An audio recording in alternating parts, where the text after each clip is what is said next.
ঈদ মুবারক বাবা। ঈদ মুবারক। বাবা দেখো কত মানুষ। হ্যাঁ, সবাই ঈদের আনন্দে মেতেছে।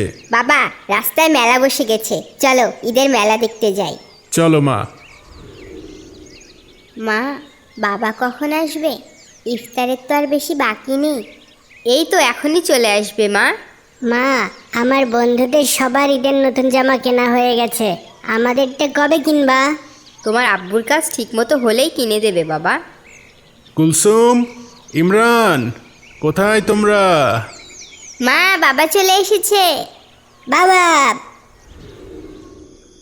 মা, আমরা ভালো ইফতার করব কবে মা? ছি বাবা, এভাবে বলতে নেই। ইফতার যাই হোক তাকেই ভালো বলতে হয় বাবা।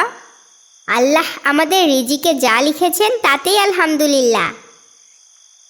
বছরকার দিন আসছে, ছেলে মেয়ে দুটো বড় হচ্ছে, আল্লাহ ভালো জানে কিভাবে কি হবে।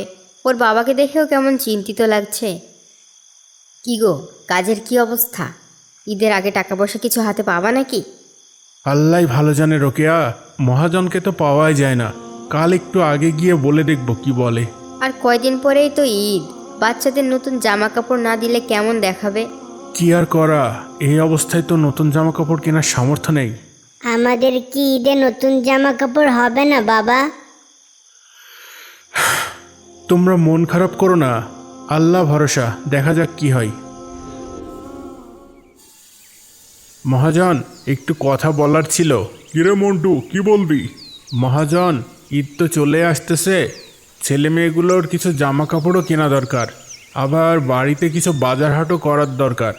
যদি কিছু টাকা পয়সা দিতেন তবে অনেক উপকার হতো। টাকা পয়সা কেমনে দিব বল? দেখছিস না কাজের কি অবস্থা? এই মাসে কাজের অবস্থা ভালো না, টাকা পয়সা কিছু দিবার পারবো না রে। হায় আল্লাহ, এখন কি করব? কয়দিন পরই ঈদ আসতেছে, এবার আর ছেলে মেয়েগুলোর কাপড় দেওয়া হবে না। এখন ঈদের দিনটা একটু খাবারের ব্যবস্থাটা করতে পারলেই তো হয়। আল্লাহ তুমি সাহায্য করো। গত বছর এক বন্ধুকে কিছু টাকা ধার দিছিলাম, দেখি যদি সে ফেরত দেয়। কে? ভাবি, আমি মন্টু। আনিস কি বাড়িতে আছে? কি হয়েছে বন্ধু, এতদিন পর আমার বাড়িতে আইছো? বন্ধু, আমার টাকাটা কি দিতে পারবি? অনেক অভাবে পড়ে গেছি রে। টাকা? কোন টাকা? ওই যে গত বছর তোকে ধার দিলাম, মনে নেই? গত বছর? ওই যে আমার কাছে এসে বললি না অনেক সমস্যায় পড়ে গেছিস, কিছু টাকা ধার দিতে, 1 মাস পরেই টাকা পেয়ে শোধ করে দিবি। আজ 1 বছর হয়ে গেছে বন্ধু, টাকাটা দিয়ে দে না, অনেক অভাবে পড়ে গেছি। তো তুই 1 মাস পরে আসবে না? এতদিন পরে আসছস, টাকা কি নিয়ে বসে আছি? আসছিলাম তো, তুই তো বাড়িতে ছিলি না। তোর বউ বলছিল যে টাকা নিয়ে কি পালাই যাব, ঠিকই দিয়া দিব। আর তুইও তো বলছিলি যে টাকার লাইগা কি ঘুম হইতেছে না, তাই তো এতদিন আসি নাই। এখন অভাবে পড়ে গেছি, তাই আসলে আসছি বন্ধু। টাকাটা ফেরত দিলে অনেক উপকার হবে। উপকার তো হয়, আমিও বুঝতেছি রে। তাছাড়া টাকা কি আমি দিব না বলছি? এখন একটু হাতের অবস্থা খারাপ। তুই কয়েকদিন পরে আয় বন্ধু, দেখবো না কি করা যায়। বন্ধু, এইবার আর ঘোরাইস না, অনেক বিপদে পড়ে যাব নাইলে। আচ্ছা আচ্ছা। টাকার কোনো জোগাড় হলো? না রোকেয়া। ওই যে গত বছর তোমার এক বন্ধুকে টাকা ধার দিয়েছিলে, তার কাছে একবার গেলে হতো না? গিয়েছিলাম, কাজ হয়নি। কি বলল? ভুলেই গেছিল যে টাকা ধার নিয়েছে, মনে করিয়ে দেওয়ার পর কয়দিন পর যেতে বলছে। তোমাকে যে চিনতে পেরেছে এই অনেক। হ্যাঁ। তুমি এক কাজ করো, আবার একদিন পরই যাও। এবার একটু অনুনয় বিনয় করে দেখো, যদি কিছু পাওয়া যায় তাই দিয়েই অন্তত এবারে ঈদের খাওয়া দাওয়ার ব্যবস্থাটা অন্তত হবে। সেটাই রোকেয়া, ধার দেওয়া টাকা ফেরত চাইতেই আবার নিজের অভাবের কথাও বলা লাগে। কেন টাকা ফেরত দেওয়া লাগবে সেইটাও বোঝানো লাগে। এজন্যই বন্ধুকে টাকা ধার দিলে বন্ধুত্ব নষ্ট হয়। আমার অবস্থা একটু ভালো হলেই তো ওই টাকা চাইতাম না রোকেয়া। এখন বিপদে পড়েছি, কিছু করার নেই। যাই দেখি কাল আবার কি বলে। আবার চলে আসছেন টাকা চাইতে? চাইতে আসিনি বোন, আমার টাকা ধার দিছিলাম, ফেরত চাইতে আসছি। আনিসই আজকে আসতে বলছিল। কই সে? সে তো বাড়িতে নাই। কিন্তু আমাকে যে আসতে বলছিল। কি জানি, আমার এত কিছু কয় নাই। কখন আসবে? কে জানে কখন আইব। আরে ওই যে আয়া পড়ছে। এত তাড়াতাড়ি চলে আইসস? ঈদের আর একদিন বাকি, অনেক বিপদে পড়ে আসছি। আচ্ছা, এই 100 টাকা আছে, এটা নিয়ে যা। বাকিটা আবার অন্য এক সময় আইসা নিয়ে যাইস। মাত্র 500? তাইলে ধার তো নিছিলি 5000। এখন আর কিছু নাই রে। তাছাড়া বছরকার দিন আসতেছে, আমারও তো কিছু খরচপাতি আছে নাকি। যা, এবার আর ঘোরাবো না, কয়েকদিন পরে দিয়া দেবো। এই দুনিয়ায় টাকা ধার দিয়া ফেরত চাইতে গেলে নিজেরই লজ্জা লাগে, কিন্তু তাদের ফেরত না দিলেও লজ্জা লাগে না। হায় রে টাকা। কিছু জোগাড় হলো? 500 দিয়েছে। আলহামদুলিল্লাহ। দেখতে দেখতে রাত পোহালেই ঈদ। আমাদের না হয় নাই হলো, কিন্তু ছেলে মেয়ে দুটোকেও নতুন কাপড় দিতে পারলাম না। যা হয়েছে তাতেই আলহামদুলিল্লাহ। একটু ভালো মন্দ খাওয়ার ব্যবস্থা করতে পারলেই হলো।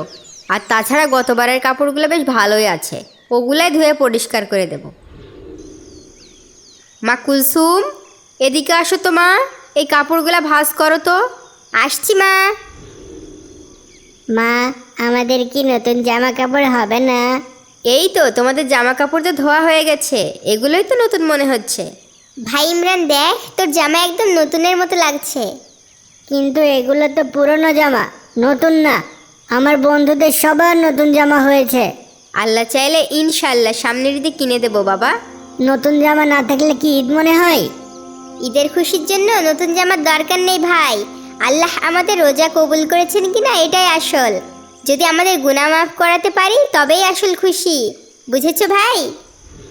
ঠিক আছে আপু। বাবা, কত লোক নামাজ পড়তে যাচ্ছে, আমাকেও নিয়ে যাও। না বাবা, তোমরা 2 ভাই বোন এইখানে দাঁড়িয়ে মেলা দেখো, আমি ওই যে একটু সামনে নামাজ পড়ে আসছি, এখনই নামাজ শুরু হয়ে যাবে। ঠিক আছে বাবা, তুমি চিন্তা করো না, আমরা এখানেই দাঁড়িয়ে থাকবো, তুমি নামাজ পড়ে আসো। ওই যে বাবা আসছে। ঈদ মুবারক বাবা। ঈদ মুবারক। বাবা দেখো কত মানুষ। হ্যাঁ, সবাই ঈদের আনন্দে মেতেছে।